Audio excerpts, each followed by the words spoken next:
The house wasn't on any map, just a porch light in the dark and a tray of perfect caramel apples. One kid steps inside and never comes back. Tonight, a group of friends will enter a place that only exists on Halloween and hopes to keep them forever.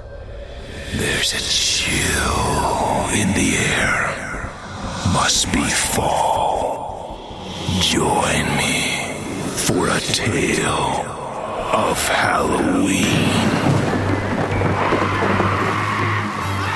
You will experience tales of horror, ghosts, and death. It is not recommended for the weak at heart.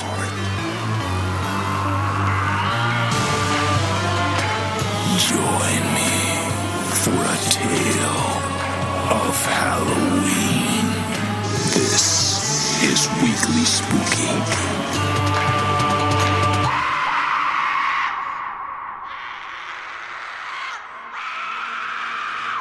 Hello, my spookies. It's Wednesday, but of course there's something scary every single day here in October. And tonight is no different, as I bring you a special novella-length episode from our monstrous maestro, Rob Fields, and takes place in Strickfield, Ohio.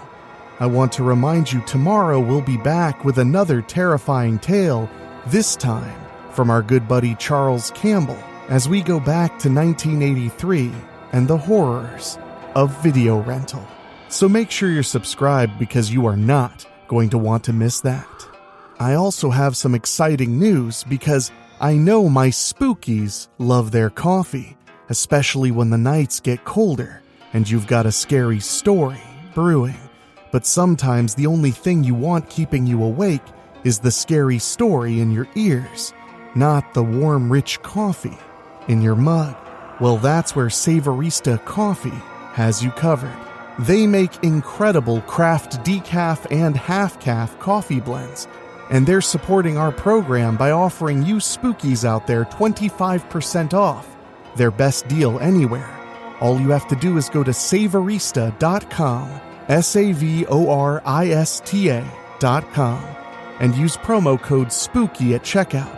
You'll get 25% off your first order and help support our show directly. You can find the link in our show notes. Thank you, Savorista, for your support. But as for tonight, imagine a neighborhood where a cozy little home appears only on Halloween night. The porch light glows warm, the treats are full size, and the hosts are, oh, so friendly. But once you cross that threshold, the doors don't open, the halls don't end, and the candy starts to taste like bait. And it won't let you go. We'll get to the sweet sacrifice right after this.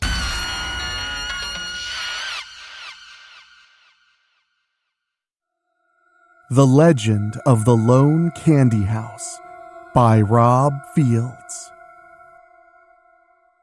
Aw, man. You'd think by now we'd finally get to settle down at my place and finish Halloween night with horror movies and pizza. Okay, let's backtrack a little so you know what's going on. Halloween started off at Ariel Mirren's mansion off Capitol Court in the walled-off Mirren gated community. It was supposed to be a Mirren's only function, but Ariel saw Mom and me at Strickfield Town Center Mall earlier in the day and cornered me at Spirit Halloween to make me come to her gathering. I never did ask Ariel what the gathering was for. Anyway, Ariel wanted me there to keep her sane, especially when she was tasked with keeping an eye on her mischievous little cousin, Stuart. Ariel finally escaped from the party when her mom got on her after Stuart went on a rampage, taking me along with her. We reached my house but ended up going to Carter Cross's place next door. Ultimately, Mona Abels and Bailey Downs found all of us together at Carter's. From there, we went trick-or-treating. After we were done, we went out to Denoyer's Grill where we met up with Cousin Aileen and Bella Tabon and had some food. After our late dinner, we went out to the Crybaby Bridge to investigate it and see if the legend was real. Boy, did that ever come back to bite all of us on our keisters when the ghost of Abigail Tomlin showed up and started chasing us around. We also learned the fate of Richie Horton, Brian Chunk, and Bill Chapman from last Halloween, and I wanted to help them. Long story short, with the help of Mary Worth, my ghostly companion, and Bells, we defeated Abigail Tomlin and got her to release those 3 guys back to the mortal realm. You'd have thought our Halloween night was over then, right? Wrong. As we were leaving the area where the Crybaby Bridge was and were walking our bikes along Indian Hollow Road, we ended up discovering what used to be the Strickfield Carnival. Mona Abels always has to get us in trouble by wanting to investigate things that'll get us in deep, deep trouble. Come to think of it, Mona was the one who wanted us to go to the Crybaby Bridge earlier. Our Halloween night got extended by a full week when we went through this funhouse at the carnival and found ourselves back in 1955. Come on! How do you go through an old carnival haunted house and end up in another time? And have the Strickfield Carnival open and hoppin'? I guess we really couldn't blame Mona for this one, since she was feeling the pull from 1955 and was summoned to the Carnavash estate. Back then, you'd never have thought that place was haunted, like it is now. Turns out Mona is actually a Carnavash herself. In fact, the fate of the family rested on her shoulders, since she was tasked with learning who'd been stealing the family's money. It all ended at Strickfield Carnival, where we faced down Yvette Carnavash, who originally summoned Mona. She basically gave herself away when she revealed she had been practicing Carnavash magics. Mona revealed she was part of that family when she rose to the occasion and stopped Yvette by using her family's magic herself. This Halloween night's getting to be one this little mousy ain't never gonna forget, that's for sure. You'd think we'd finally be done, right? Wrong. Follow us along. After dropping off Horton, Chapman, and Chunker to their families, it's just back to being the 5 of us again. We hop on the bikes and ride.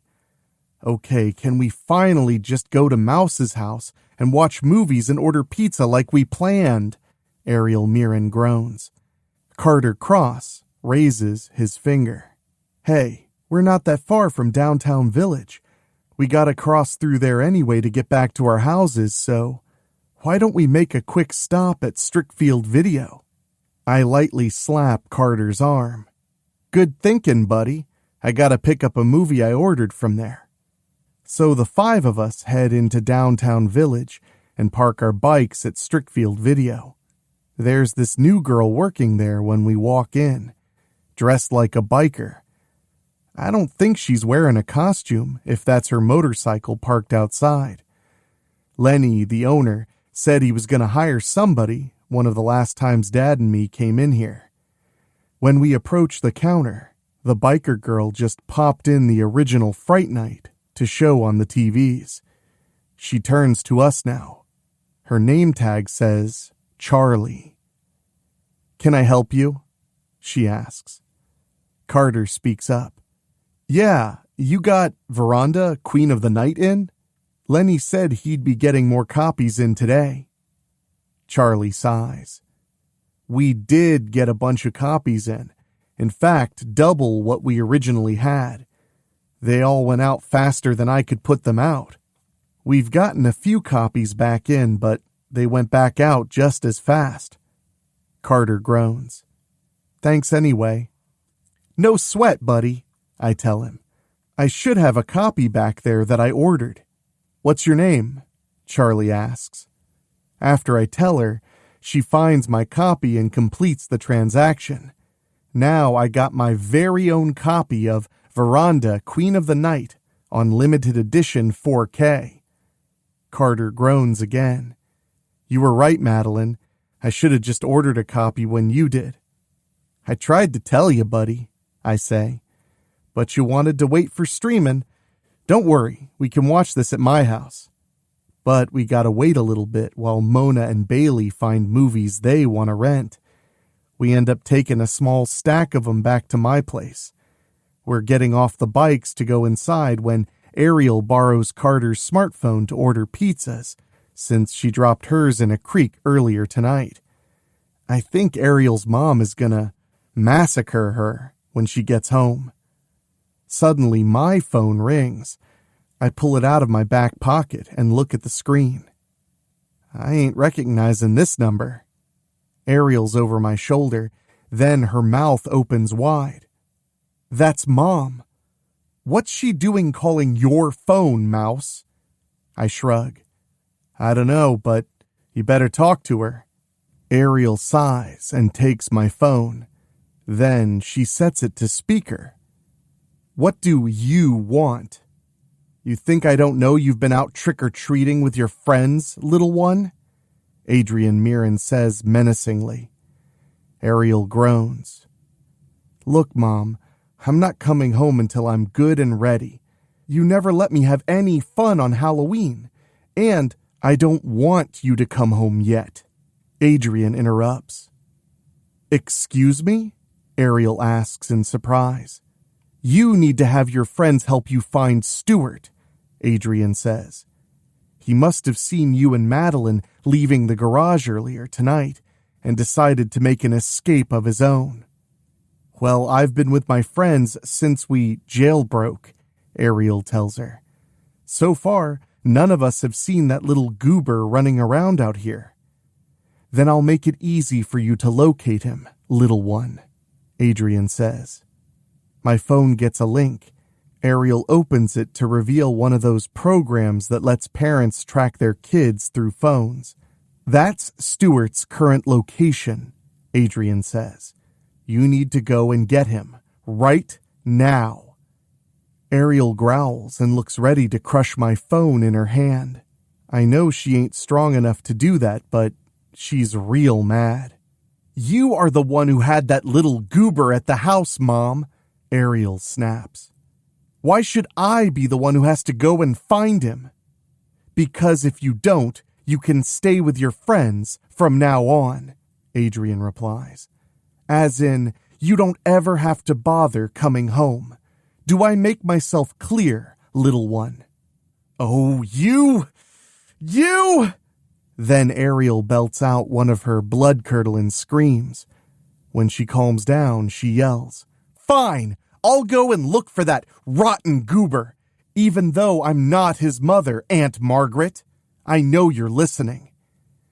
Before Adrian can say anything more, and hands me back my phone. Madeline, let me see that pic Ariel's mom sent, Carter says, holding out his hand. When I hand him my phone, he looks at the app. Whoa! What is it, Carter? Mona asks. Carter gives me my phone back and pulls his out. Just seeing where Stuart's located made me think of something I saw on Strickfield University's website earlier. And it's not good.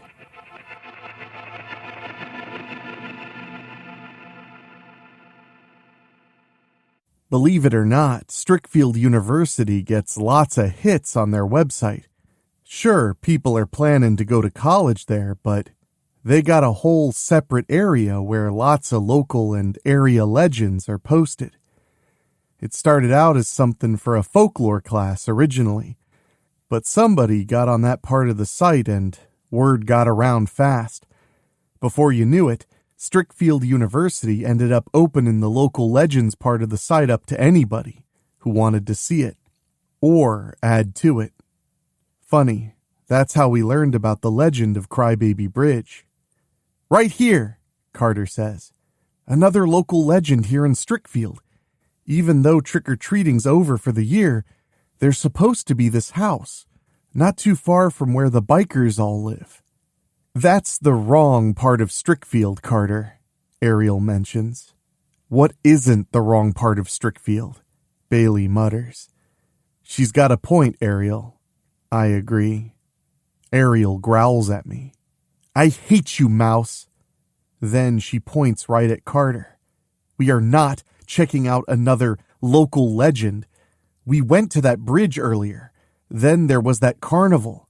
She puts her finger right in Carter's face. No, no, no, no, no. When Carter snatches Ariel's wrist, they can't stop looking at each other again. Like I said before, these two really like each other. They don't want to admit it, but we girls know better. It ain't long before Mona, Bailey, and me start laughing it up again.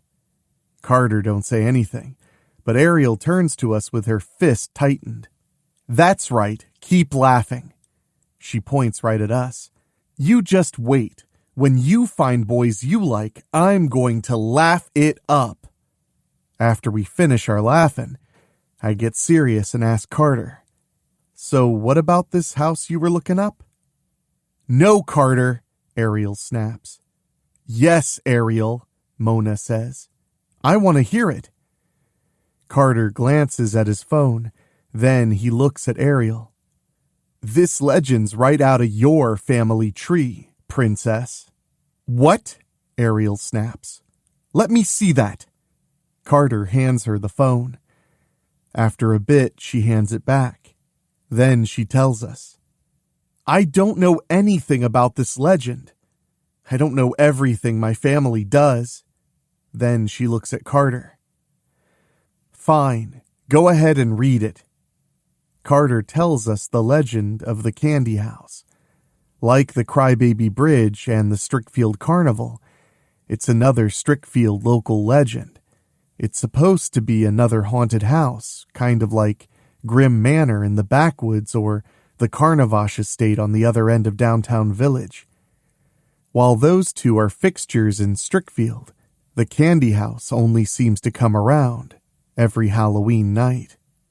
There was this couple, Zachary and Ava Haim. They lived in a lone house around the southeast side of Strickfield.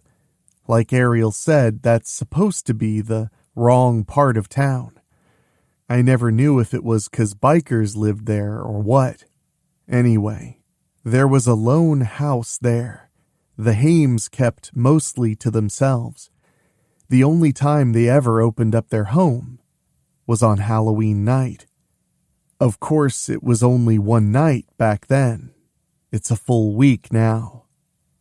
At first, there weren't too many people who went to the Haims' house to trick or treat. Word got around through the years about the kind of treats they gave.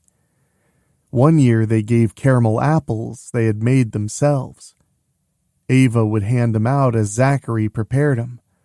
They even bought apples from Redmont Orchards just down the road. Another year they handed out name candies, full-sized. Then came more candy and more caramel apples. As time went on, people came to trick-or-treat at what people called the Candy House. But you just knew something was going to go wrong, right? Otherwise, it wouldn't be on Strickfield University's website. Back in the 1970s, this one popular kid from Strickfield Elementary disappeared. It was said Jason Mirren went trick-or-treating out at the Haims house with some friends, and he was never seen again. Jason's friends looked everywhere for him. Finally, his friends had to tell his parents. Keep in mind, there was never any proof the Haims were responsible, but all it took was for Jason Mirren's friends to point their way. But the police couldn't do nothing to the Haims on account of no proof. When Halloween came the following year, people got together and torched the Haims' house. It was said that Jason's parents organized it.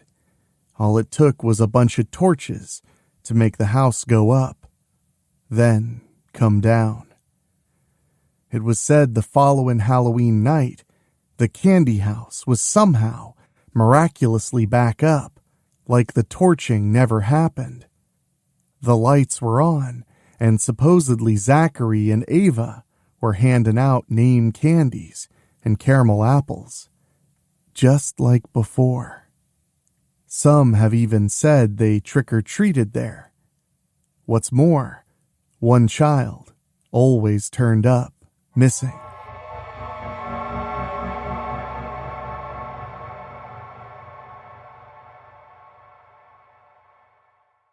After that disappearance was reported, the police would go to the Hames place to investigate. Only, it wasn't there. It was like the candy house only came back for Halloween night, and then disappeared right after the holiday was officially over.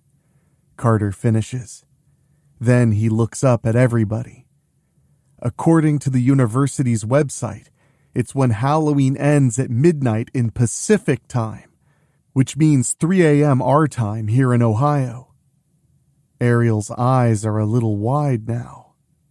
And Mom says Stuart went down that way. But how would that little guy even know to go there? Bailey asks. Ariel gives us a weird look. I've heard Aunt Margaret telling Stuart stories off the Strickfield U website before he'd go to bed. If he really is out by that candy house, he probably heard that particular story from her. Carter and me look at each other. Then he says, "Okay, we'll head on out there." Ariel gives Carter a gentle smile. "Are you sure?" He gives her a gentle pat on her shoulder.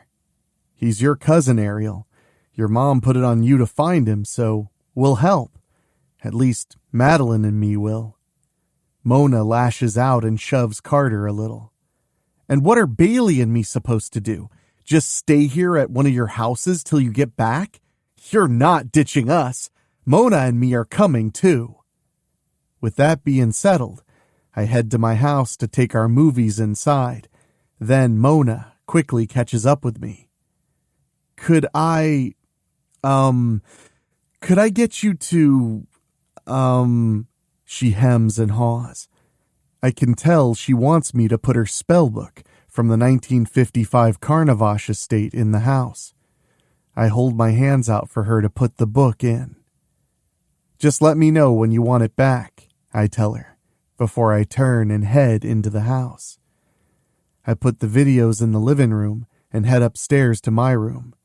After putting Mona's spellbook in my desk, I decide it's a good time as any to talk to Mary Worth and head to the bathroom.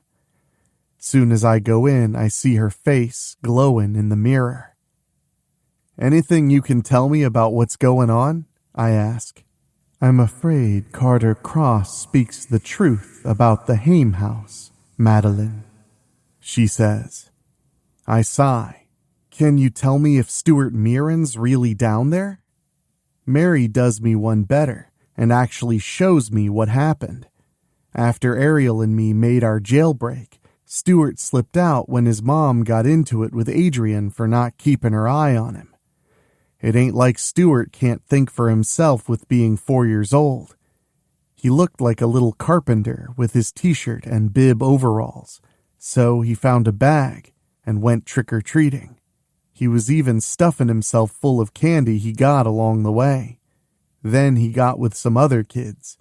When one of them talked about the legend of the candy house, just the mention of more candy made Stuart go along with them. When the kids reached the house and saw it was real, they were too scared to go in. Not little Stuart Mirren. He walked right to the front door. Then Mary zooms the scene in for me, so I can see the little guy going in the house, when the woman appearing to be Eve Haim invites him in with a fresh caramel apple. "Aw, man," I mutter. "Okay, Mary, I guess we gotta go get him." "Be careful, Madeline," Mary advises me. "Call upon me, should you need my help." I leave the bathroom and go back downstairs. Before going back out, I open the refrigerator and grab sodas for everybody. Ariel's especially grateful when she gets hers. When we finish our drinks, we hop back on the bikes and head to the southeast end of Strickfield. Carter and me can make our own shortcuts since we know how to ride our mongooses. Ariel, Mona, and Bailey are taking the roads and are going to meet up with us. It ain't long before we gotta break fast. Whoa! Carter utters. Yeah, whoa is right, buddy. I agree. The candy house really is here. Carter looks at me. I hate when these local legends are real. You and me both. I look at Carter. So, what you want to do? We both look at the house again. You know Carter and me are scared, but... Okay, I guess we go in. He raises his finger. But let's wait for the others first. I smirk. Either way, we're gonna get it once we go in, buddy. I point at him. Just make sure you tell Ariel you want to marry her before we go in. You know, in case we ain't never coming back out again. Carter tightens his jaw. Why, you little... I laugh when he pulls me into a side headlock and gently rubs his knuckles on my noggin. Then he lets me go. Why do you always gotta go there, Madeline? Before I can answer, the rest of our friends finally reach us. Even they ain't believing the Hames house is really here. This has been one heck of a Halloween, Mona says. Yeah, no duh, Bailey agrees. First there was that bridge and Abigail Tomlin. Then we find that old carnival and go back to 1955 so you can find out you're really a carnivore. Now, we're about to go trick-or-treating again. In there.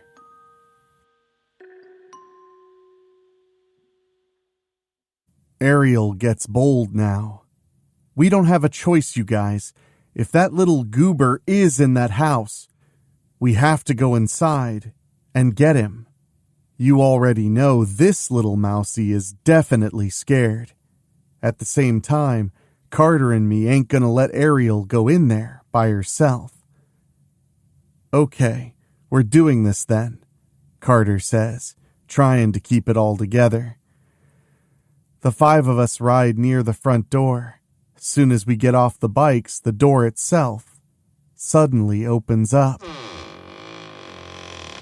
Everybody gasps or cries out in fright. Not me. My eyes went wide instead. Ariel growls and slaps my shoulder. And again, you never get scared. I hate you, mouse. She growls again when she sees me laughing a little. What's so funny? She demands. I'm really laughing because Ariel's had so many chances to see me get scared, and never once has she ever seen it. I ain't telling her that, though. It's just kind of funny how our Halloween night ain't ending. I lie. Ariel sighs. You're not wrong. Hey! Someone calls out from behind us, making everybody jump or scream. I almost gasp myself before seeing it's Richie Horton. What are you doing out here, buddy? We just dropped you off at your house. What gives? When Ariel sees I still ain't scared, she growls and points right at me. I will see you get scared, mouse, if it's the last thing I do. That just gets me laughing again. Ariel growls again. I hate you, mouse. Then we listen to Richie. As soon as you guys left, Mom went all spaz on me. She grabbed me and kept wanting to know why I was gone for a whole year. I tried telling her about what happened with Abigail Tomlin, but she wouldn't believe me. He's looking at me now. Mom's saying it was you, Maddie. My eyes go wide. What? You gotta be kidding me. Aw, man. I can't wait to hear this. Horton tells us his mom's blaming the Madeline Donnerly gang for keeping him away from home. For a whole year? Bailey mutters. Then she turns to me. And I always thought you were crazy, Mouse. I glance at Bailey and smirk. Maybe you'll be right after we finish hearing this story. Richie finishes. I had to get away from Mom, so I ran out here. I've come out before when Mom would get overprotective and go spaz. She won't come out here since this is where the bikers live. Then he sees the house. Weird. I don't remember this house being here before. He looks at us. Was this built over the last year? We all look at each other. Heck, we don't know what to tell Richie. Only problem is, how are we going to get him to go back home? We can't involve him with what we're about to do. When Carter and me look eye to eye, I know we're going to tell him. So Carter takes the lead. Why not? We know Richie's a believer after what happened to him and his two buddies. Now Richie gulps. You mean... He points at the house. This is another haunted house in Strickfield? Afraid so, buddy, I confirm. You don't have to come in with us, Richie, Carter tells him. Call me Horton, he says. Chapman and Chunker both do. Then he sighs. I'll come with you.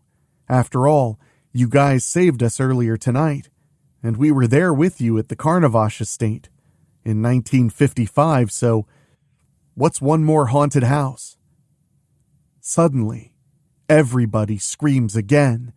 This time, we're seeing a woman standing in the doorway with a tray of what's looking like fresh caramel apples. Better come and get your treats, kiddies, the ghost of Ava Haim tells us. Halloween night won't last forever, you know. Then Ariel slaps my arm. Why won't you get scared? Just why? I guess Ariel ain't seeing how big my eyes are. Then I glance her way. Like I told you before, give me something to be scared about. Ariel grabs my shoulders and wants to shake me, but she just takes a deep breath. I hate you, Mouse. Then she lets me go. Carter walks up to Ava Haim. Listen, you ain't seen this little guy, have you? Then he shows the ghost what's probably a pic of Stuart Mirren. No, I take that back. A video. Carter loves filming Ariel whenever she's out with Stuart. When something happens where Stuart gets mean on Ariel, Carter's somehow right there, filming everything with his phone. Then he posts the videos, which gets Ariel real mad.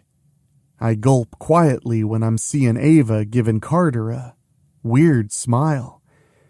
Then she backs up and disappears into the darkness behind her. Ariel was standing right next to me. Yup, she's had so many chances to see this little mousie get scared. But no luck. Carter, no! Ariel yells, reaching out for him, when she sees he's gonna go inside. We all scream this time, when Carter's suddenly pulled in. Ariel never sees me scream since she's moving away from me and toward the door. You'd have thought Ariel would have been paying attention, but then she gets pulled into the house herself. And you know what's worse? The rest of us end up going in after him. Boy, it sure is scary in here. We don't even gotta turn around to know the front door is closed behind us. Hearing that sudden slam said it all. Anyway, the best way I can talk about the inside of the candy house, it's like we're in a creepy old house with this weird color lighting up everything. Kinda like a horror movie with a color grade applied. Nothing looks like we're in a haunted house, but we know we are. It ain't long before we're catching up to Carter. Then he sees us. Man, I was gonna turn around and tell all of you not to come in here. Ariel growls and smacks Carter's arm. I hate you, Carter Cross. You just wait until...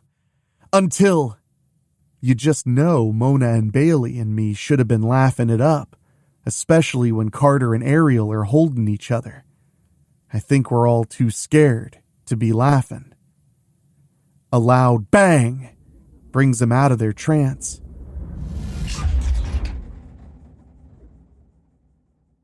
When Carter and Ariel realize they're holding each other, they quickly let go. Ariel's even looking at us girls to see if we're laughing. Now that is funny. She still growls and points at us. I hate you girls anyway. When she turns back to Carter and slaps his arm again. Ow!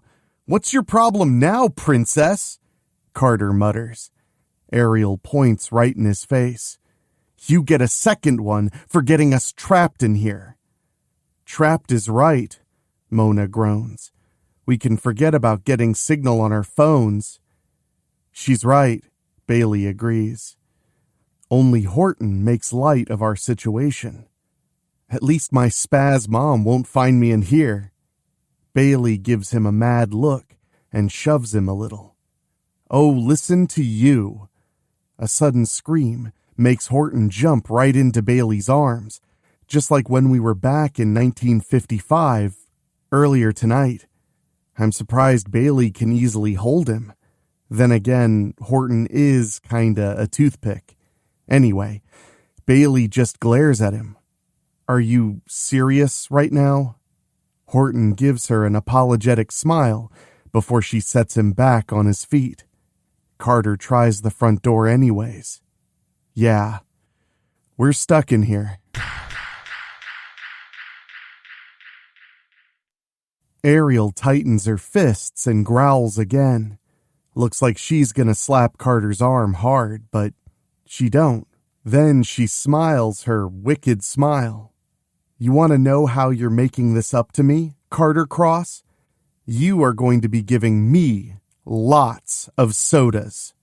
She's looking scared again. If we get out of here. We get out of here, then you can use King Daddy's royal credit card and buy yourself a soda factory, princess. Carter cracks. Ariel's about ready to run at him, but I quickly get in between them both. Then I point at Carter. Better quit tempting fate with Ariel, buddy. Now I talk to both of them. And we got more important things to worry about right now. They both back down. Not before Ariel shoots him another quick, mean look. Yeah, she's gonna get him the first chance she gets. Then I turn to the others. We might as well look around. Mona points at me. Don't even say, let's split up, gang, you wicked little rodent. Never even crossed my mind, I tell her. We ain't got a choice. We gotta look around the house. Carter, I just said we ain't got no phone service in here, Mona snaps. I know that, he tells her. I never closed my browser. I still got the Strickfield University webpage about this place up. I'm just finishing reading it. After some seconds, he clicks off the screen.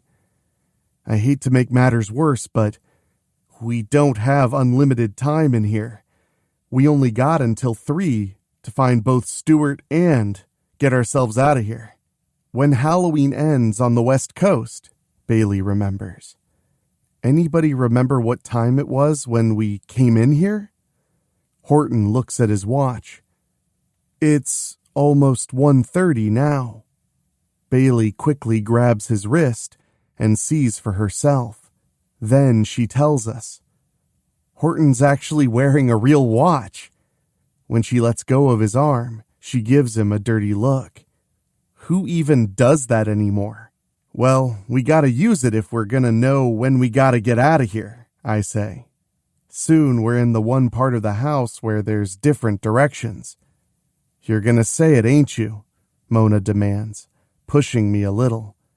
I ain't saying nothing. I tell her. We can cover more ground if we split up, Carter says.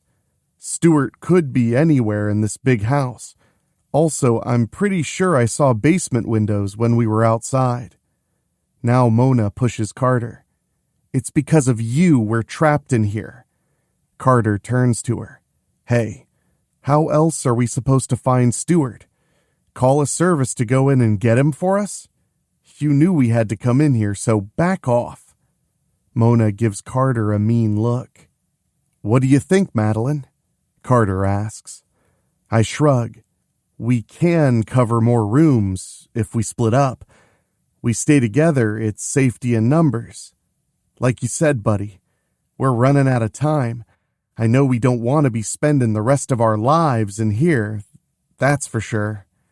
We take a vote. Mona's the only one who don't want to split up. Guess I got a way of influencing people, huh? There's 6 of us, so we split into 2s. Carter and Ariel obviously go together. Funny thing, she quickly grabs and holds Carter's hand. Princess and me can look around down here, Carter says. Bailey sighs and takes Horton's hand as they head upstairs. Oh man, oh man, oh man, oh man, oh man. Horton groans. Bailey shoots him a mean look. You jump into my arms again, and I'll just leave you here. Got it? That leaves Mona and me. Guess we're going downstairs, I say. She points right at me. I am not holding your little mouse paw. I open the basement door and flip the switch. At least the lights are working, even if the light itself still makes things look creepy.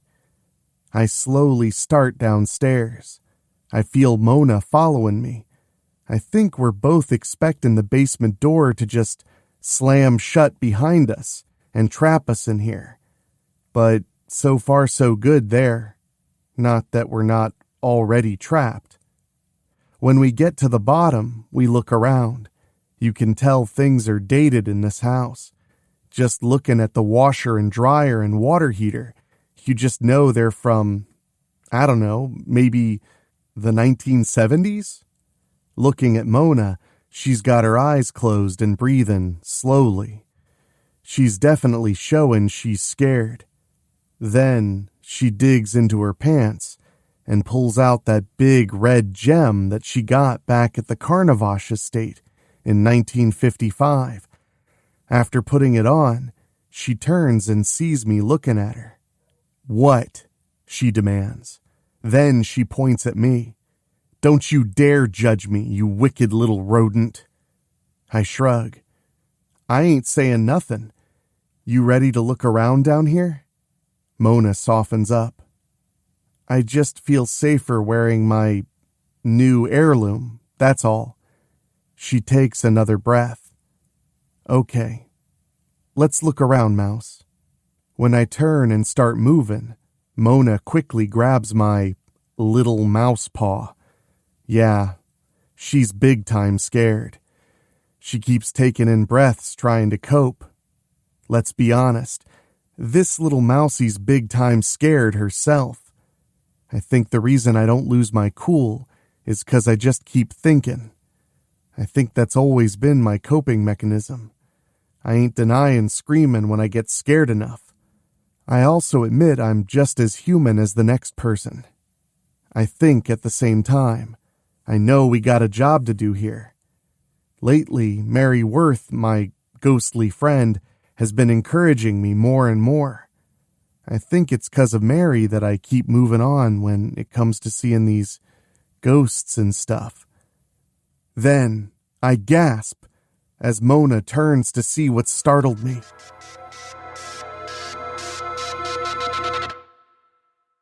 So, you can get scared, Mouse.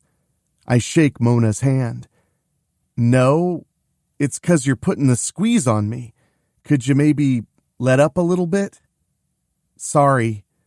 Then my hand's feeling a lot better. After checking out a few rooms down here, we're about ready to turn around and go back up. Then I see something. What, Mouse? Mona asks. I point to it. Since when do floors have circular scrapes like this? Mona and me come to the same conclusion. She lets go of my hand and moves to the shelf to pull on it.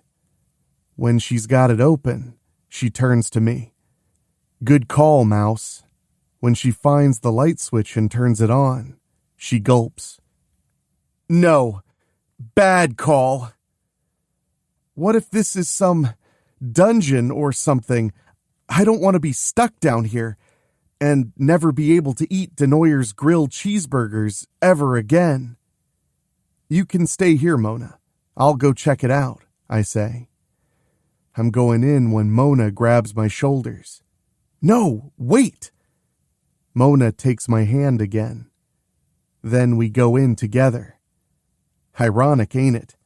This new room does look like a dungeon. There's empty cages on both sides. Hey! Hey! This voice calls out, making Mona scream fast. She don't see me gulping. Who's there? Mona calls back. Yes, over here! The strange voice calls back. Mona and me move to it until we see this kid looking to be around our age, locked in one of the cells. Looking at his clothes, he's either wearing 1970s fashion or it's his Halloween costume. Who can say? Anyway, he kinda looks like Vinnie Barbarino from that show Welcome Back, Kotter. I know 'cause Grandma, on Mom's side, likes watching all them old shows. She's always got one on when the family goes and visits her. I just happened to see John Travolta and knew. The kid's on his feet and holding the bars. Aw, you girls gotta get me out of here. He points to the far corner. Keys are right there. Come on, get me out of here before those ghosts come back. Mona don't waste no time going and grabbing the keys. Problem is, Mona's gotta go through all of them to find the right key. Oh, come on, open up! It's when the key finally turns his lock that we're all hearing screaming. We look to see one of them ghosts at the secret entrance. It's the man, Zachary, and he looks real mad. Get away from here! He roars in a voice that's sending shivers down this little mousie's spine. Don't stop! Let me out! The guy cries. Mona finishes unlocking the cell. Then she opens the door. The guy quickly comes out. Only thing is, how are we gonna get past that ghost? Aw, man. Mona slaps my shoulder. Like Ariel keeps saying, Mouse, you never get scared. I wish I was like you. I actually got a smile at that, 'cause it's very rare Mona Abels ever gives little old me a compliment. Taking a pretty big risk here, but I walk up to the ghost. I mean, what else are we gonna do? We ain't got no other way out of here except through Zachary Haim himself. Now I'm looking right at him. What's shaking, ghost?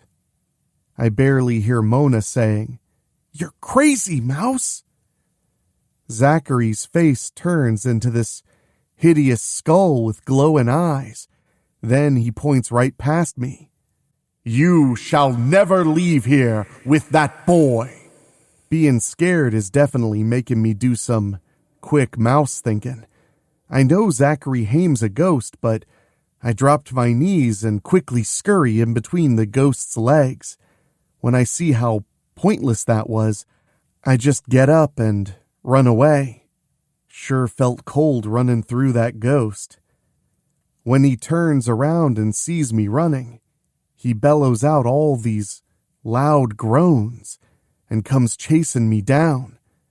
Problem here is, I ain't the fastest runner in our group. Ariel would definitely give this ghost a run for his money.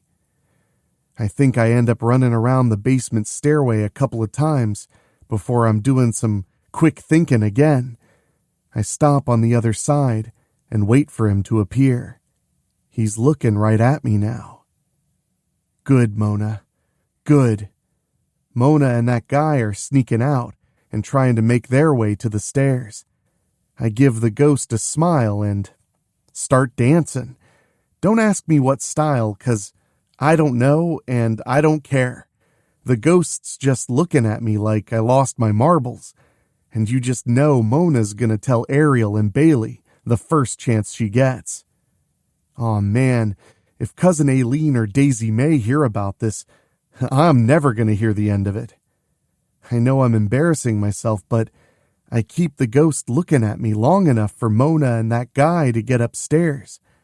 Knowing I got a hall keister, I stop playing the dancing little mouse and run for the stairs. As I'm turning the corner, the ghost roars. Feels like a strong wind's behind me 'cause I almost get slammed up against the wall. I cry out and move to the stairs again. You meddling kids have no idea what you've just done! That boy must never, ever leave this house. And that means you won't be leaving this house either. I make like a little mousie and move up the stairs on all fours.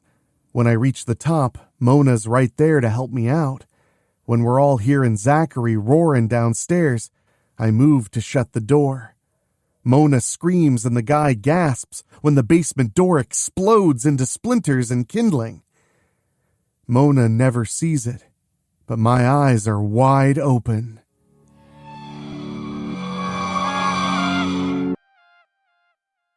Without even thinking, we run in different directions.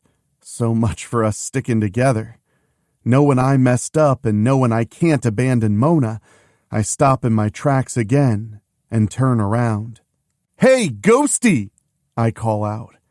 When Zachary turns and looks at me, I get another idea. I've been told I look like a little kid before. Grandma still thinks I am a little kid. Might as well act like one, right? I put my thumbs in my ears, wiggle my fingers, and stick out my tongue.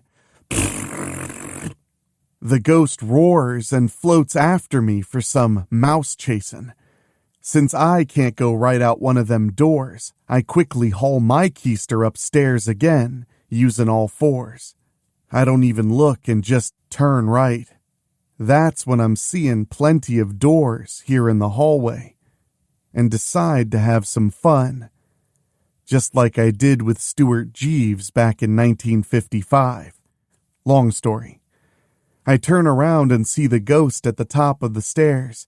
After giving him another I open the door to my right and pull it shut to see I'm in a dark closet. It ain't long before Zachary's right outside, 'cause I can see that eerie glow coming underneath the door. When the ghost opens it, "Eh?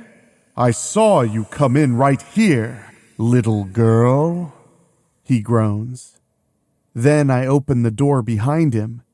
Cheep, cheep, cheep, cheep, cheep, cheep, cheep, cheep, cheep. The ghost roars and turns around. I quickly pull the door shut. He opens the door that goes into the bedroom. I'm sure he's looking all over for me, but I ain't nowhere in the room now.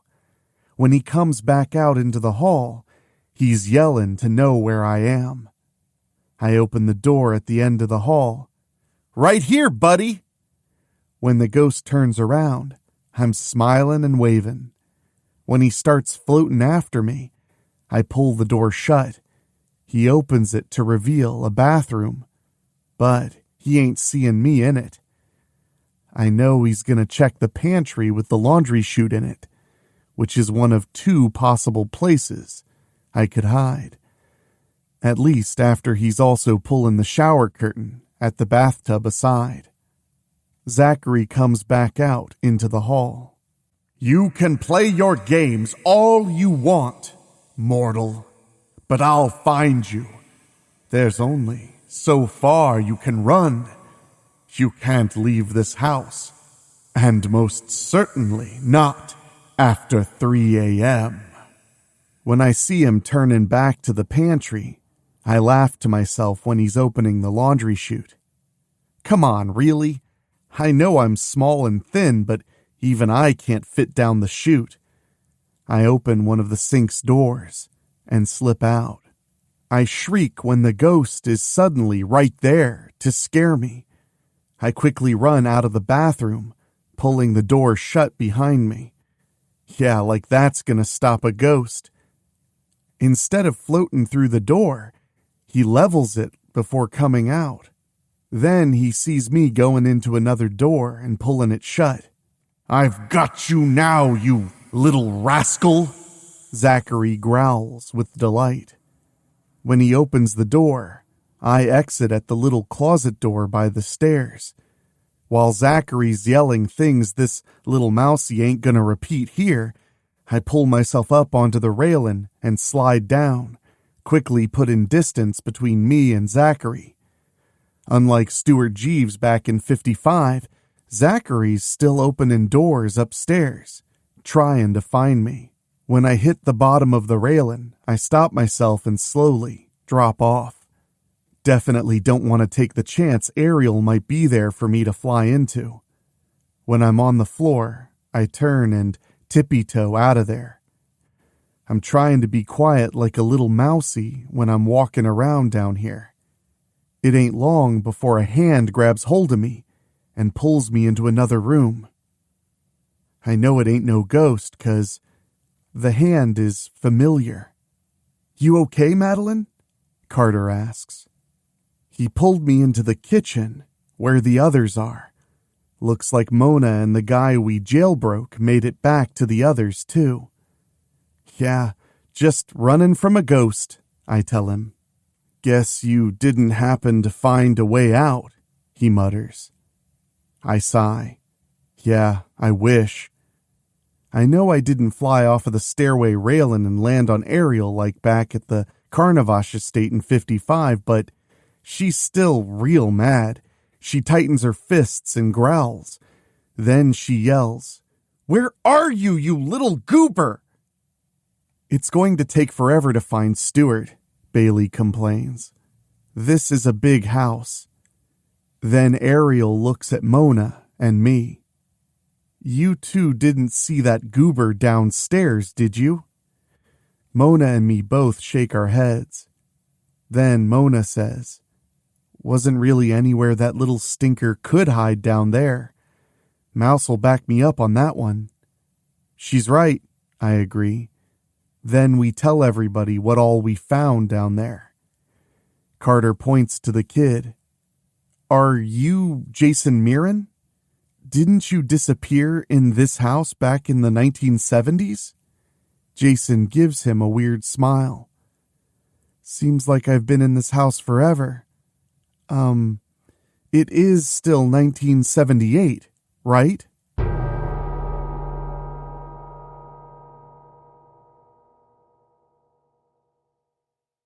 We're all looking at each other now. Then Ariel and Carter both shake their heads slowly. She tells him the current year. Boy, you should have seen the look on his face. "You're serious?" Jason gawks. Then he's sneering and pointing at all of us. "And how do I know you ain't lying? I mean, look at the clothes you're wearing. Those are easily 1950s fashions. I know because my parents were still wearing them the night I came trick-or-treating here." "We're out trick-or-treating ourselves," Bailey quickly answers for us.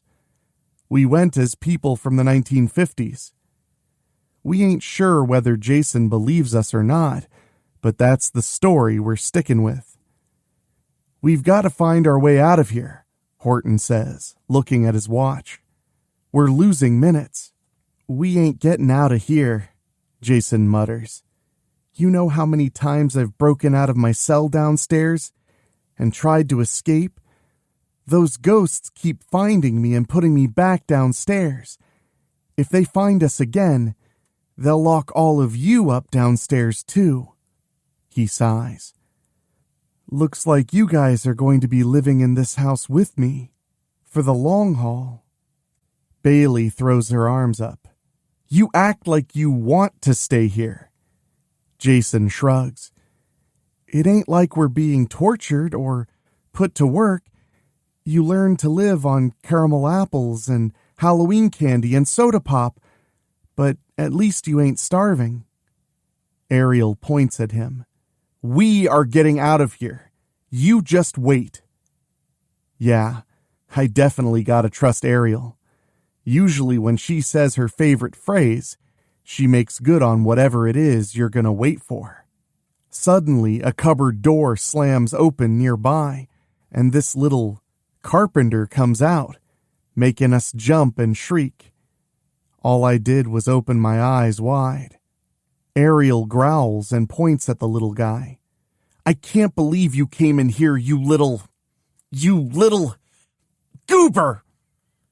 Stuart gives Ariel a mean look. Then he roars and leaps right down at her. Carter catches the little guy before he can land and take Ariel to the floor.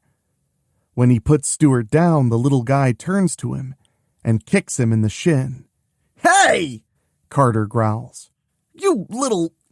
Ariel gets in between them. No, you don't, Carter Cross. If anybody's giving this little goober his just desserts, it's going to be me. Then she snatches Stuart to him. And now, you little goober.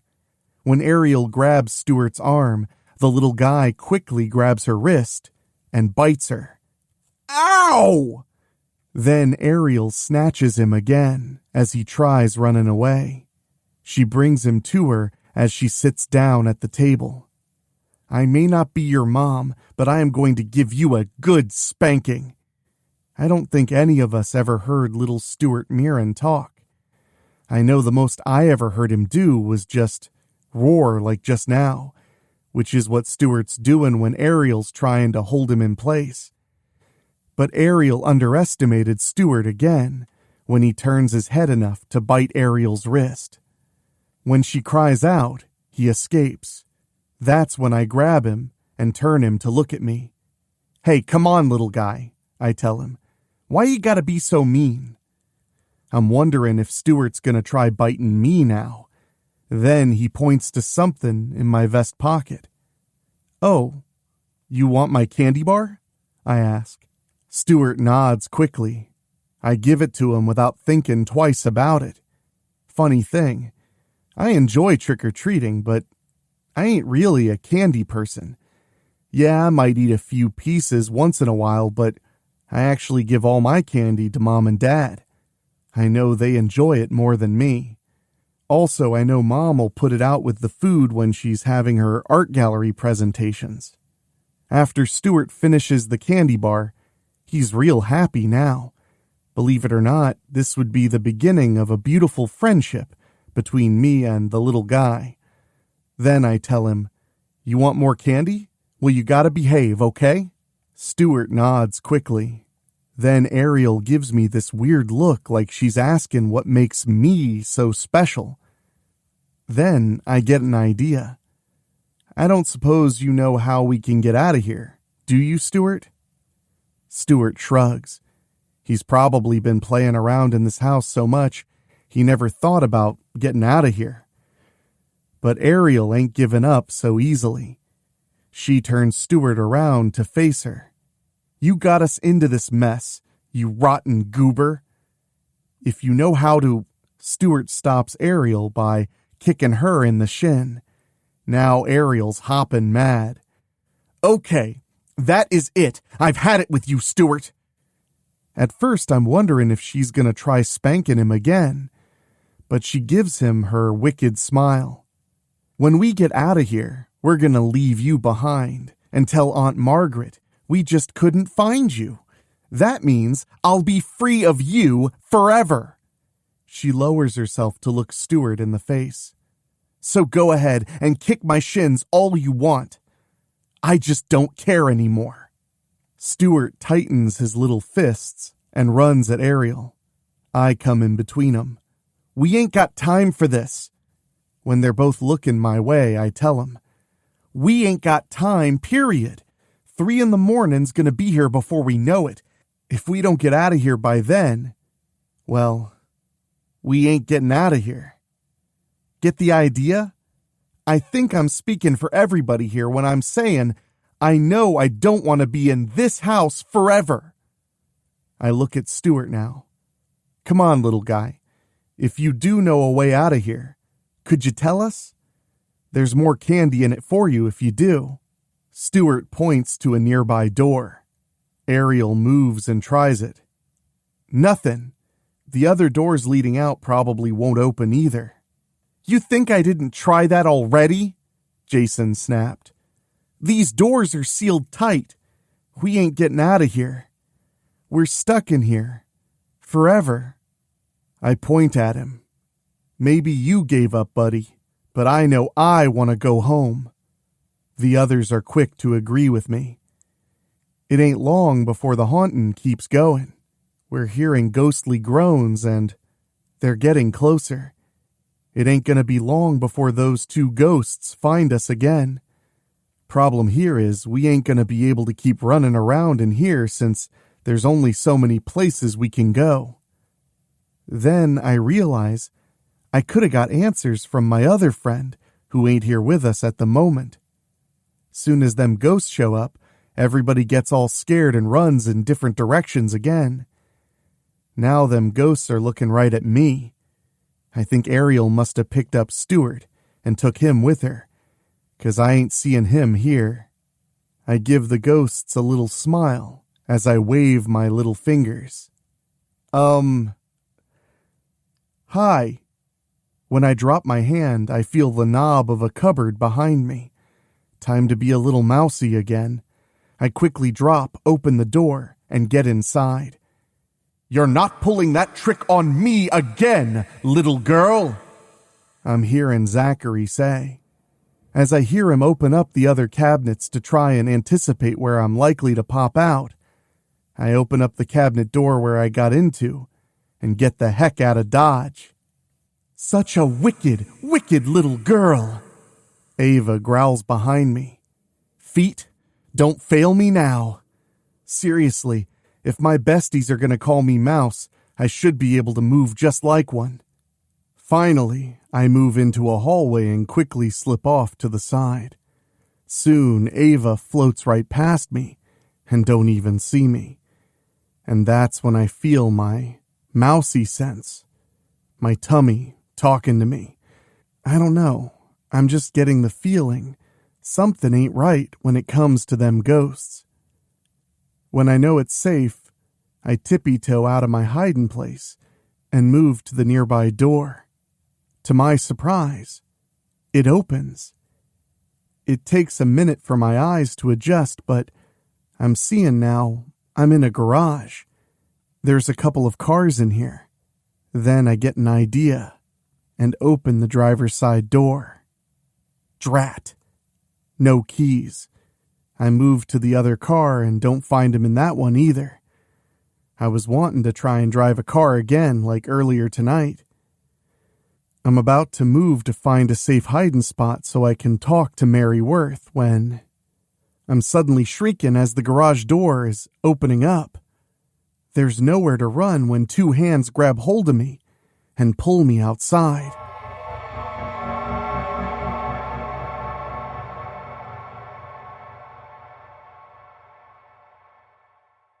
You?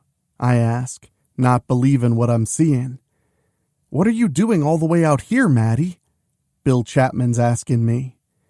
The other guy, Brian Chunk, glances at Bill and lightly smacks his shoulder. Hey, if Maddie's out here, then you know the others are too. Chapman gives a quick nod and asks me, Is Horton with you guys? Yeah, in the house, I tell him. Chunker explains that Horton's crazy mom called their houses after he ran off, even though Chapman and Chunker's parents didn't want them going off after they just got their kids back from being gone for a whole year. They let him head out so they could go look for Horton.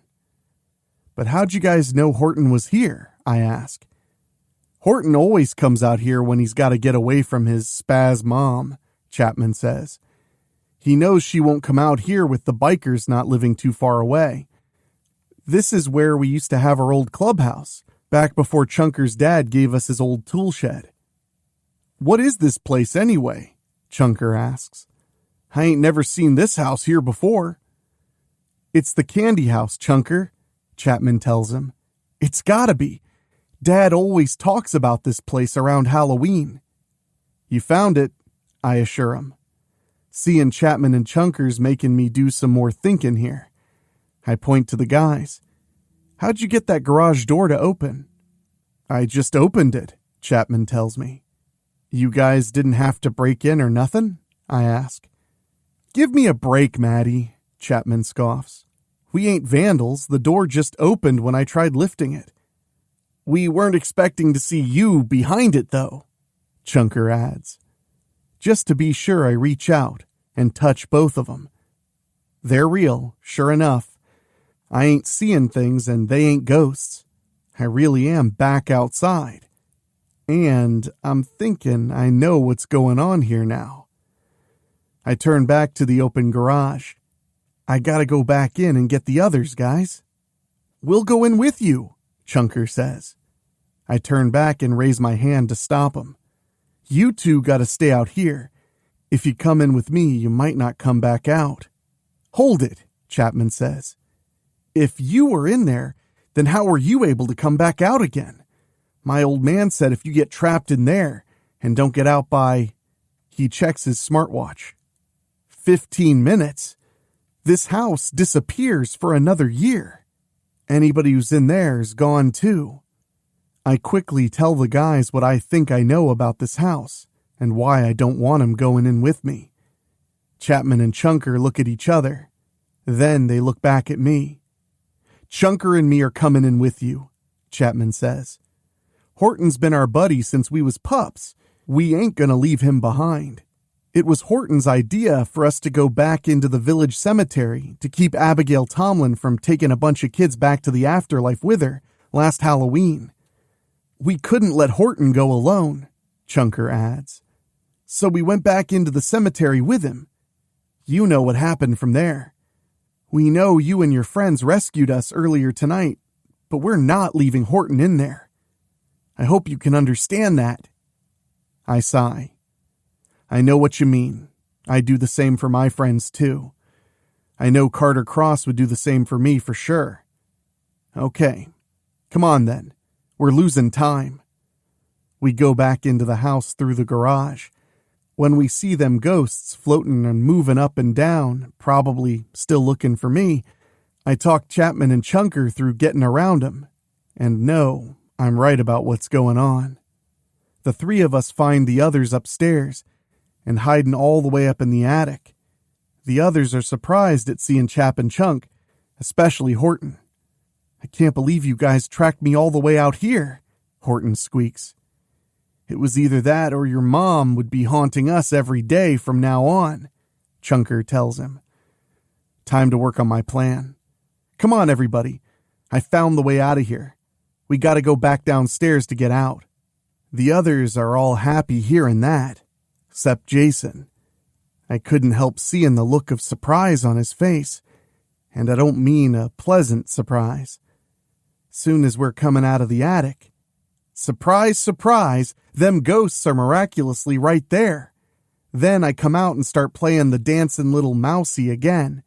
I even get Mona laughing when I'm making these singy mousey sounds. Them ghosts are looking at me like I'm some kind of nut. Bailey turns my way. Are you serious right now? Bailey and Horton gotta make Mona come with them, and Chapman and Chunker are leading them to the way out. Yeah, they know my plan. They even knew not to say nothing to Jason Mirren about it. I keep dancing around and making my little singing mouse voices.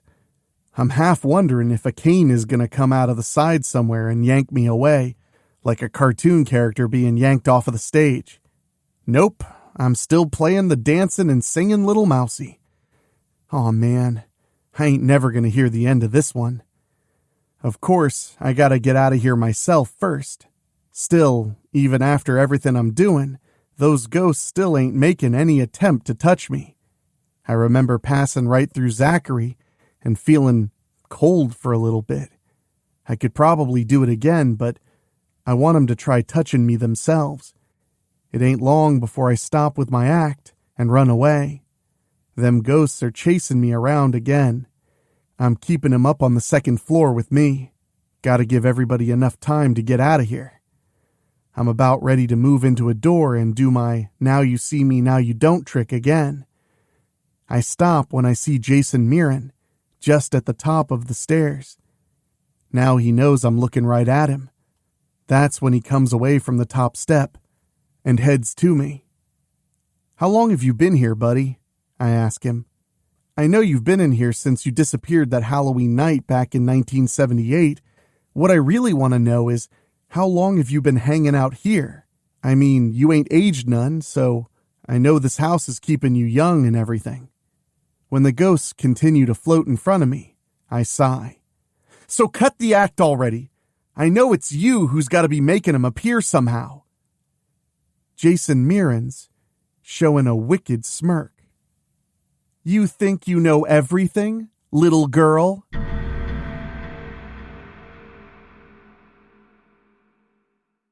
"I know enough to know what real ghosts do and don't do," I say, "and we already had to deal with enough ghosts tonight. So come on. What's the real story here?" Just then, Mona suddenly appears right next to me. "Mouse, Jason, we can get out of here. The garage is wide open." I quickly point behind me. "Mona, you gotta get out of here. It's Jason. He's the one behind all of this." Before Mona can ask me what's going on, Jason raises his hand and makes the door slam right behind Mona. Now she's giving me that look telling me she knows I'm right. Now we're both looking at Jason. He chuckles. "It was so easy to learn both the Mirren ways and the family magics. But there's only so much you can do when your parents are always hanging over you and telling you what to do all the time. I had to get away from them. Halloween night was coming up. The perfect out for me. Mom and Dad took me by this house while trick-or-treating. When some friends came along, they helped me more than they could ever imagine. All I had to do was just go inside this house with them.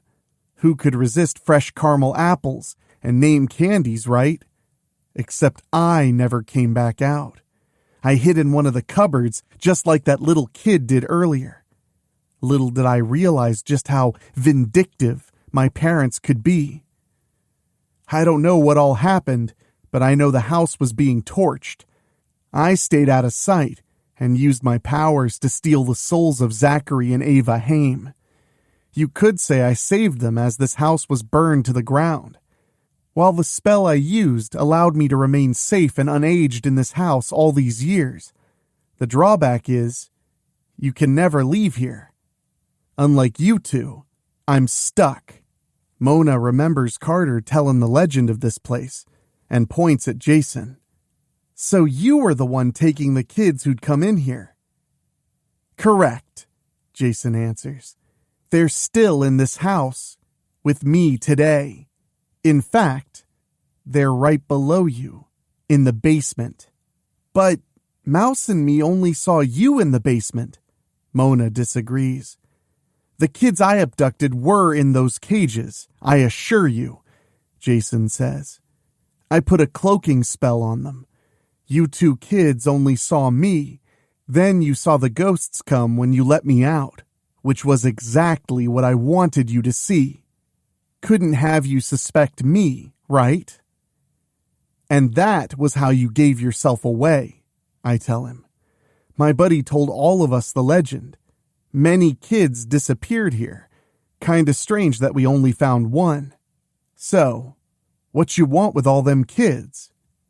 Jason tightens his fists. "Being stuck in this house and never aging doesn't mean I don't get lonely. Having those kids here with me means I'll always have company. And once you two stay in here with me, then you'll just be two more little girls. There definitely aren't enough girls here." Mona goes for her ruby amulet.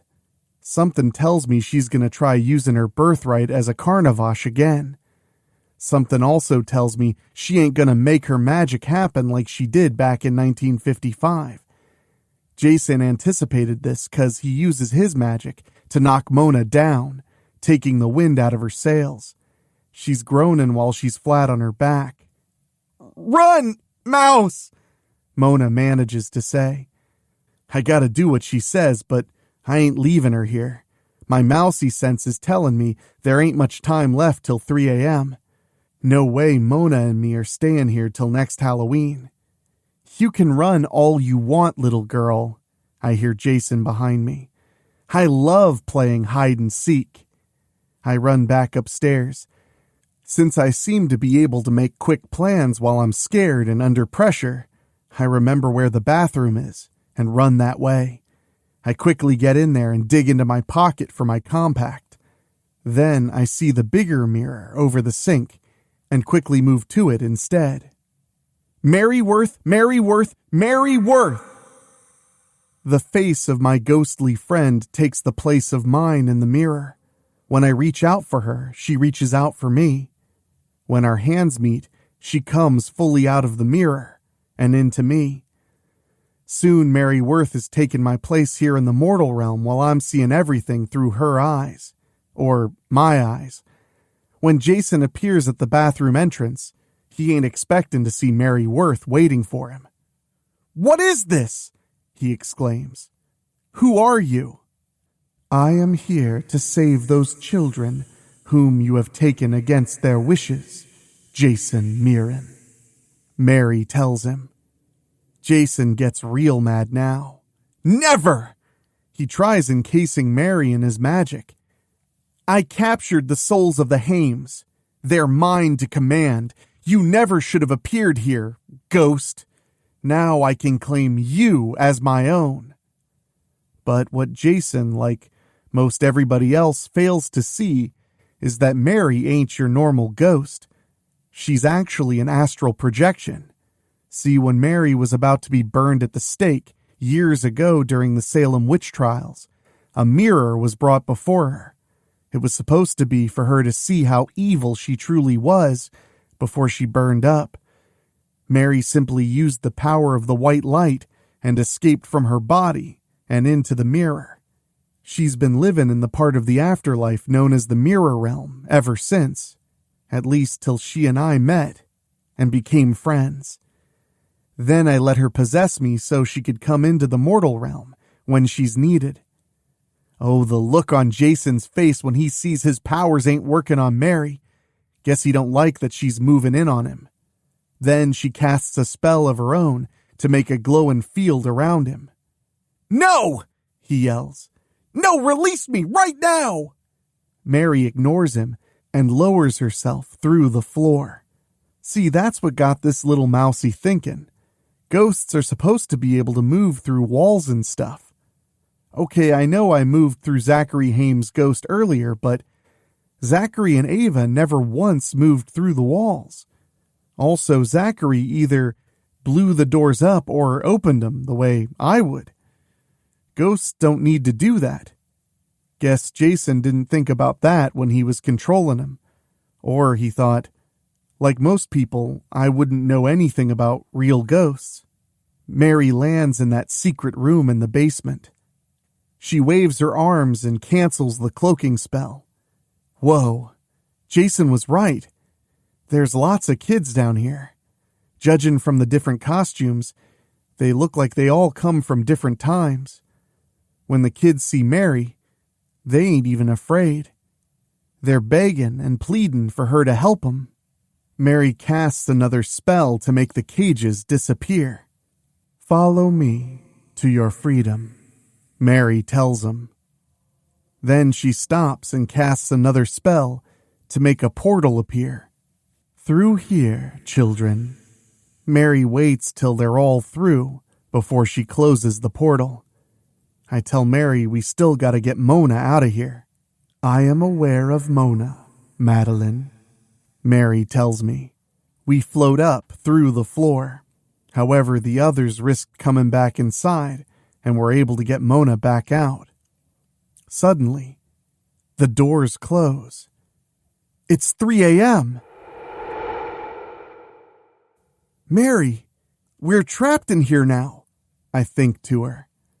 "We ain't getting back out of here till next Halloween."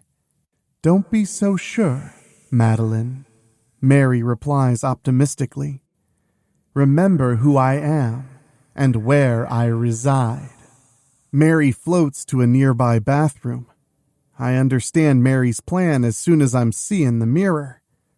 We go into it, and before I know it, Mary's got us right back outside. I laugh a little to myself when I see we came back out through the mirror on Horton's bike. The gasps and shrieks nearby tell us everybody got out. Yeah, they still ain't used to seeing Mary Worth appearing from time to time. Hey, where's Mouse? Ariel yells. She points to where the candy house used to be. The house is gone, and Mouse isn't here. Before Mary Worth can answer Ariel, two ghosts appear. Zachary and Ava float over to Mary and thank her for setting them free. After that, they go up into the sky until they're long gone. That gives Mary enough time to float over to where the others can't see. Mary brings out my little compact and returns into it to give me back my body. She's gonna go see the kids that she saved now. I know Mary and me gotta talk about things later, but I can't keep the others wondering and make my way over to 'em. Bailey's the first one to see me and quickly taps Ariel's shoulder. Over there! Mouse is okay. When Ariel sees me, she gets mad fast and marches right over. Where were you, Mouse? I quickly make up something. I thought the rest of you were right behind me. Ariel growls and tightens her fists.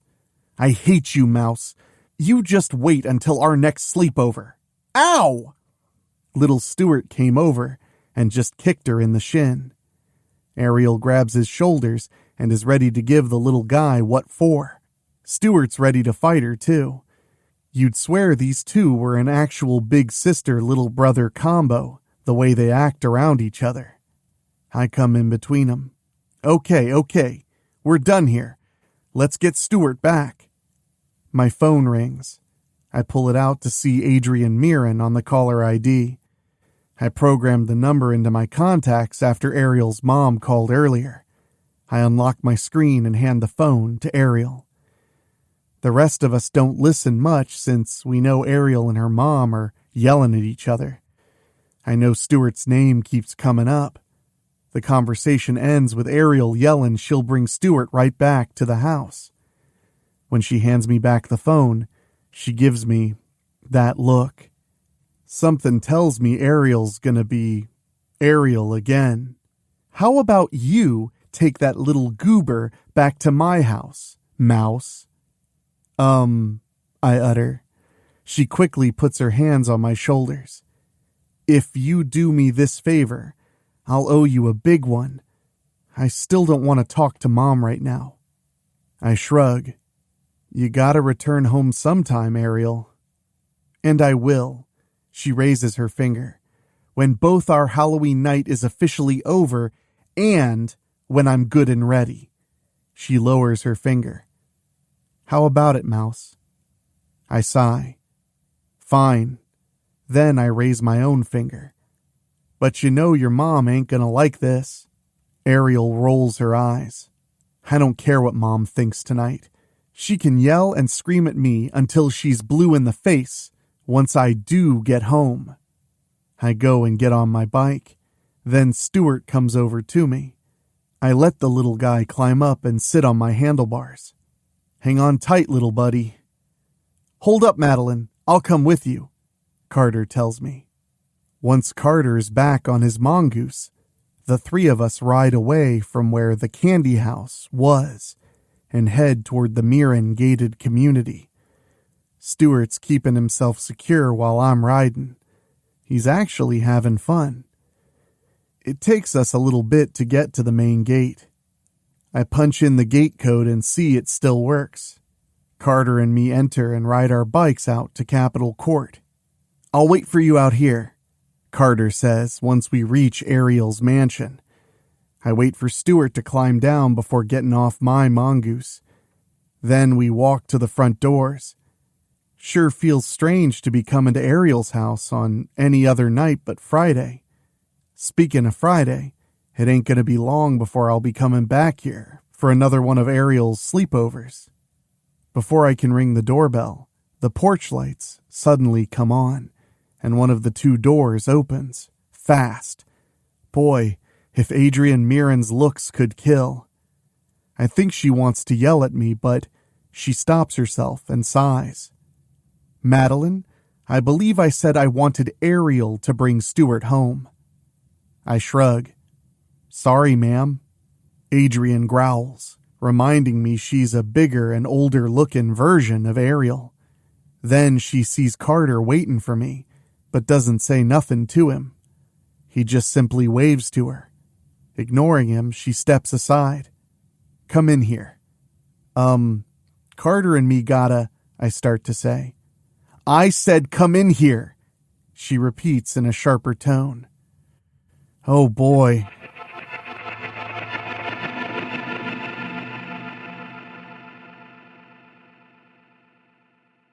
Stuart and me go into the house.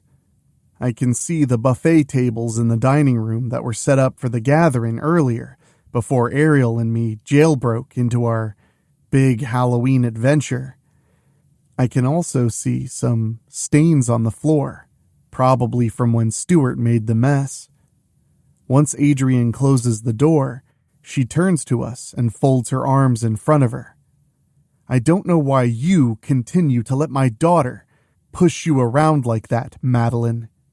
I suppose I am to blame since I myself taught her the Mirren ways. She unfolds her arms and points at me. But you need to learn to start telling Ariel no when she wants something from you. Then she glares at Stuart. And you are in so much trouble. She's really pointing at him now. And don't you dare kick my shins. And just when Adrian's really letting Stuart have it, that's when the lights start flickering. Adrian's annoyed now. Oh, are you serious? It ain't long before we're all getting a very sudden surprise. When the lights stop flickering, the swinging door going into the kitchen whips open. Stuart's got wide eyes, and I'm gasping when we see Jason Mirren come into the room. He's still wearing that Vinnie Barbarino outfit from before. Jason's pointing right at me now. Did you really think you'd get away from me, little girl? What is the meaning of this? Adrian demands. I did not invite you into my home. Jason gives Adrian a mean look. Do I look like I even care what you say? Before Adrian can come at him, Jason unleashes a huge burst of power that knocks her down fast. She ain't moving, meaning she's knocked out. That leaves little Stuart and me now. There's a banging at the front doors. Carter must have seen that flash from Jason's magic. Madeline! Madeline, you okay in there? I quickly grab Stuart's shoulders and turn him. Run, little buddy. We turn and start running around inside Ariel's mansion. You can run, but you can't hide, Madeline, Jason calls out. He might be right. Like I said earlier, I ain't a very fast runner, even though everybody calls me Mouse. I cry out when Jason's shooting his magic right at us. Fortunately, he ain't hitting us. If I didn't know better, I think Jason's going crazy here. How did I get here and out of the Haim house? Jason calls out. I simply followed that ghost into the mirror. Unfortunately, I couldn't remain there. It's any wonder how that ghost herself can. Now that I'm back on Mirren's soil, there's no stopping me now. Here, I have limitless power, which I'll use to destroy you, Madeline. You ruined everything. Jason screams in anger. Then my mousy sense is telling me to turn. I grab Stuart's shoulders and turn him around. Once we're in the other room, The magic blast just barely misses us. "Yeah?" I call over my shoulder. "Kidnapping children and keeping 'em with you all them years was wrong. Someone had to call you out on it." Stuart's getting the idea and turning and running into different rooms. Problem is, even little Stuart runs faster than me. Funny, huh? I can ride a bike real fast, but I'm slow on foot. Aw, man. Now I remember how Ariel was easily able to catch me back in 1955 when I tried running from her. I gotta do something, or Jason's gonna exterminate this little mousie. I gotta dip into my bag of tricks one more time. I give Jason the runaround until I make it into the kitchen. I open a door that leads downstairs. Soon I step in and see Jason coming, so I quickly pull the door closed.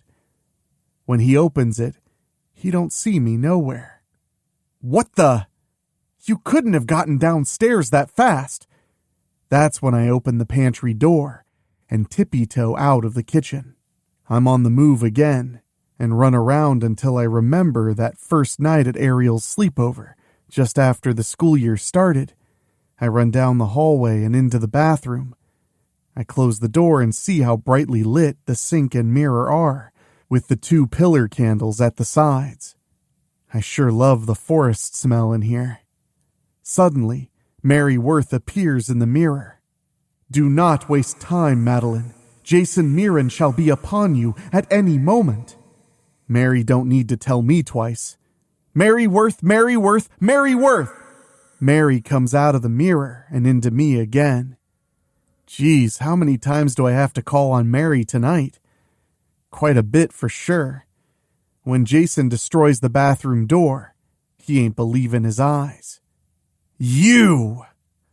Your reign of terror ends here, Jason Mirren," Mary tells him. "Halloween shall continue to be safe for children, so long as I am around." Jason roars with anger and tries to use his magic to get rid of Mary. Again, he forgets Mary ain't no normal ghost. Now Mary and Jason are locked in a heated magic battle. Boy, is Adrian ever gonna be mad when she wakes up and sees her mansion's been trashed. Then I remember something Jason said. "Mary, he said something about having limitless powers on Mirren soil." "Interesting, Madeline." Mary thinks back at me. "I shall make use of your information." Mary utters a spell as she floats to Jason. "That's it, ghost. Come to me." Jason goads Mary. "You're just making it easy for me to claim you. I'll steal your soul the same way I did the Hames before you." "Your arrogance shall be your undoing, Jason Mirren," Mary tells him. But when Jason tries to claim her, that further proves she ain't an actual ghost. I'm gonna have to learn the real differences between ghosts and astral projections. Suddenly, Mary takes hold of Jason. Now we're outside the gated community. In fact, we're far enough from it to where I can just barely see any lights over the wall. When Mary lets go of him, his look of glee quickly disappears. "No!" he cries out. "What have you done?" Mary and me watch Jason try to run. Even before he turned away, I could see him starting to grow and change. His clothes are ripping too. Soon he's a full-grown man, but he don't stop there. He keeps getting older and older. I had a feeling. Jason said he stayed a kid being in that house all them years.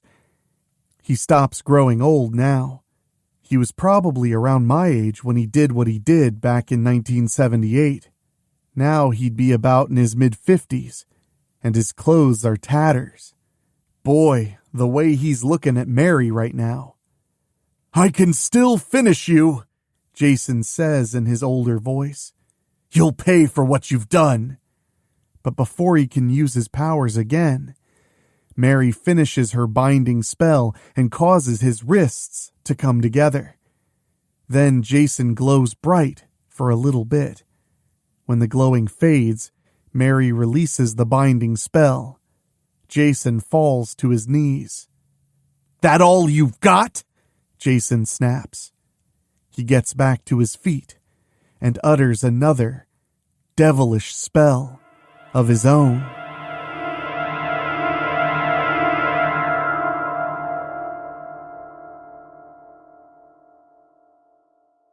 "What?" Jason utters in disbelief.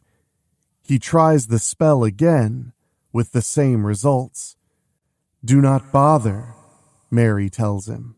"In your weakened state, I placed a binding spell upon you, removing your powers and preventing you from using magic. You are finished now." Jason keeps trying to use his powers. When he finally realizes Mary is right, he tightens his fists and screams up at the night sky. Then he points at Mary. "You better just finish me off right now, ghost, because if you let me live, I'll find a way to get my powers again. Then I'll return and get revenge on every last one of you. Especially you." But Mary is finished here. Your mortality has finally caught up with you. You should just live the rest of your life while you still can. Jason's fists are still tightened when he screams at Mary again. When he finishes, he turns and storms away. This little mousie's old enough to have seen this kind of thing. Being he's a Mirren, he ain't gonna stop until he makes good on his promise. I'm sure Mary knows this too. Still, she's a white witch and ain't the kind of person who'd hurt anybody.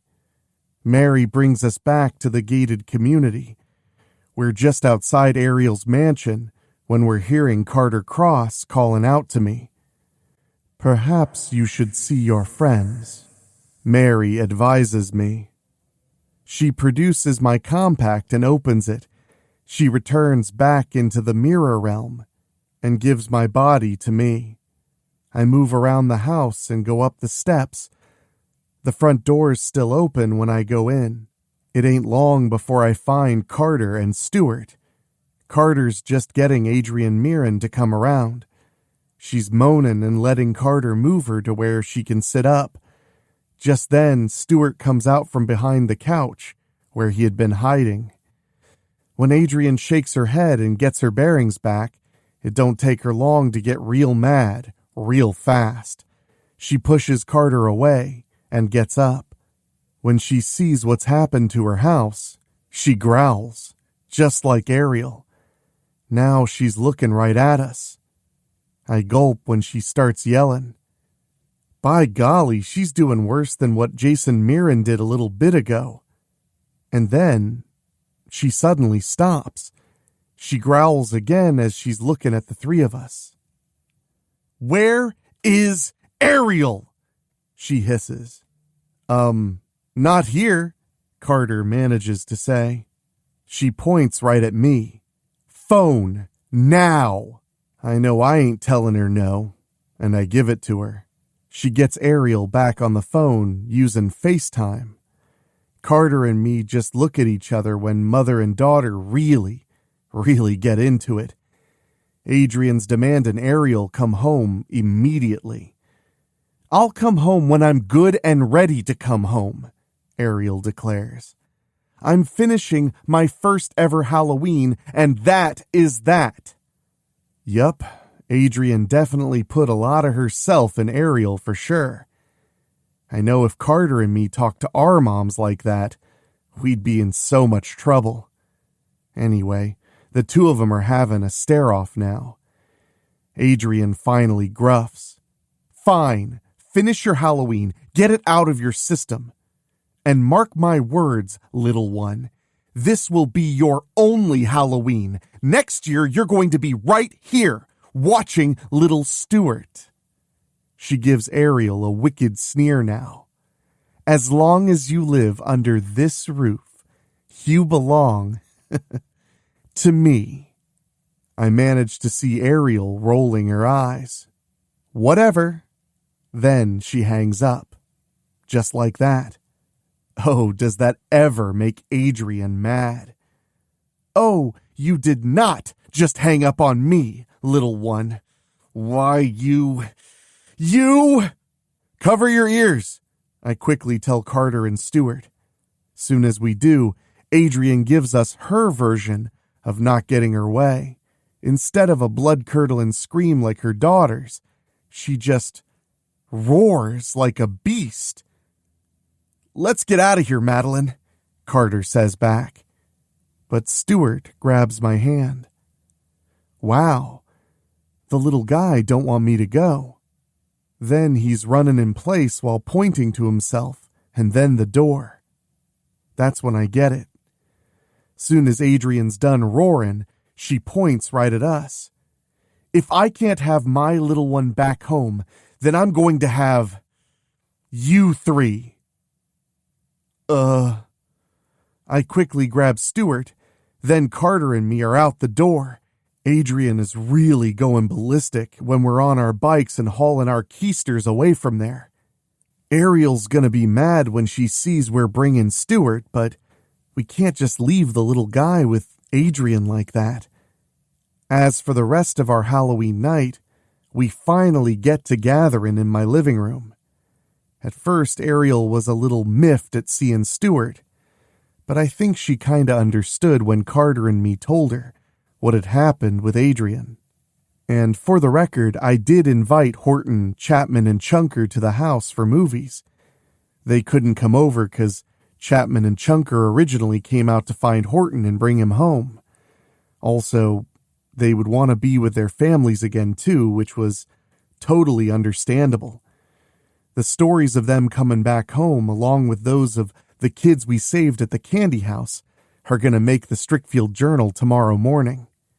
Also, it turned out Horton and Bailey swapped phone numbers, 'cause they're texting each other right now. Horton's mom was glad to see her son back home and couldn't stop apologizing to him enough. Glad to know Horton, Chapman, and Chunker are okay. We'll see our new friends at Strickfield Junior High on November 2nd. Remember, Strickfield law says there's no school on Halloween or November 1st. Also, I ain't gonna rehash the same ending again, so let's go with this one. We finally get pizza delivered. Yup, some of the places stay open all night on Halloween in downtown Village, much like Strickfield Video and Big Ed's Soda Grill. We watched all the videos Mona and Bailey rented. We finished with my new 4K of Veranda, Queen of the Night, watching the director's cut just for Carter. It's almost noon on November 1st when we're finally done and decide to call it. Everybody thanks me for a fitting end to Halloween. Ariel's the last one to leave. Suddenly, she pulls me into her arms and hugs me tight. Thank you, Madeline, she says gratefully. Since it's just me and her, she also says, you really are a true friend. When we hear a noise, Ariel lets go of me and sees little Stuart is still here. She takes a deep breath before turning back to me. At least my little cousin likes you. He didn't trash your house or cause any trouble. I mean it. You really are a true friend. Thanks for having us over. Aw, any time, Ariel, I tell her. Drop by whenever you want. You're always welcome. Ariel hugs me again before she turns to Stuart. Okay, you little goober. You ready to go home now? And for the first time ever, little Stuart takes after me. His eyes are open wide when he goes, gulp. Yeah, he don't want to face Adrian either. After seeing Ariel and Stuart out, I close the door. After cleaning up the pizza boxes and what few soda cans are lying around, I realize I am very tired. Now that this Halloween has finally come to an end for this little mousie, it's time to head upstairs and go to bed. I'm sure Mom and Dad'll be back home when I get up. We sure had a heck of a Halloween adventure, huh? First was the Crybaby Bridge and Abigail Tomlin. Second, we ended up going back to 1955 and spending a whole week at the Carnavash estate and facing down Yvette Carnavash herself. Then, we finish it off with the legend of the Lone Candy House. Talk about a seemingly never-ending Halloween night, right? Just then, there's a knocking on the back door. It's Mona. I let her come back in. She looks at me for a second. I raise my finger. "Oh, right. I'll go get your book back," I tell her. "No," Mona says, stopping me. Then she takes the ruby pendant off and hands it over to me. "Between you and me, Mouse," she's shaking her head slowly, "I ain't ready for this. I don't want to be a Carnavash. I just want to live my life and be me. Here, take this. I don't care what you do with it or the book. Hide them, bury them, burn them. I don't care. I don't want nothing to do with it. Any of it." I really don't know how to tell Mona no, but fine, I'll take care of them. Then I accept the pendant from Mona. After she and I say goodbye again, I let her back out. Then I head up to my room. For now, I put the pendant with the spell book. I'll figure out what to do with these later. Having done that, I promise you this is the true end to this Halloween for our group. But don't worry, though. You can betcha we're going to be back with some more adventures. 'Cause remember, trouble always seems to have a way of finding us. And so, good night, everybody. And, of course, Happy Halloween.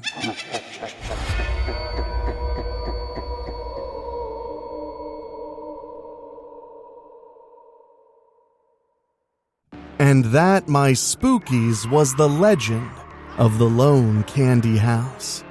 But don't get too cozy, because tomorrow we're heading to Gloverville, South Carolina, where a quiet night at Valley Video turns into a blood-soaked nightmare.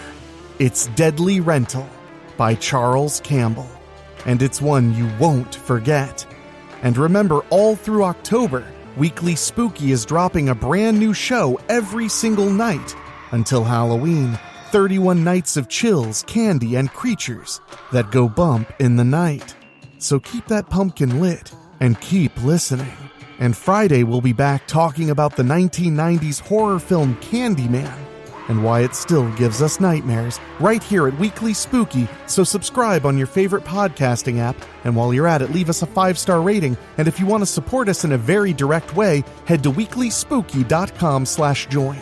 For as little as $1 a month, you get 2 bonus episodes every month and over 5 years of exclusive creepypasta readings and audiobooks for you to enjoy. And speaking of, I want to say an extra special thank you to our Patreon podcast boosters, folks who pay just a little bit more to hear their names at the end of the show. And they are Johnny Nix, Kate N. Lulu, Jessica Fuller, Mike Eschewey, Jenny Green, Amber Hansford, Karen Weemet, Jack Kerr, and Craig Cohen. And if you want to hear your name at the end of the program, just head to weeklyspooky.com/join and select a tier at $15 a month or higher.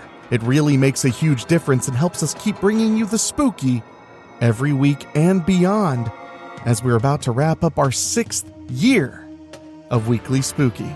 But now it's time for me to get back to it. So for myself, for my executive producers Rob Fields and Bobbletopia.com, for my producer Dan Wilder and my composer Ray Mattis, well, avoid the Lone Candy House, unless you're not hungry for candy so much as hungry for ghosts. And I'll talk at you tomorrow. Thank you for listening. Make sure to find your way back next week. But for now, you are safe. Trust me.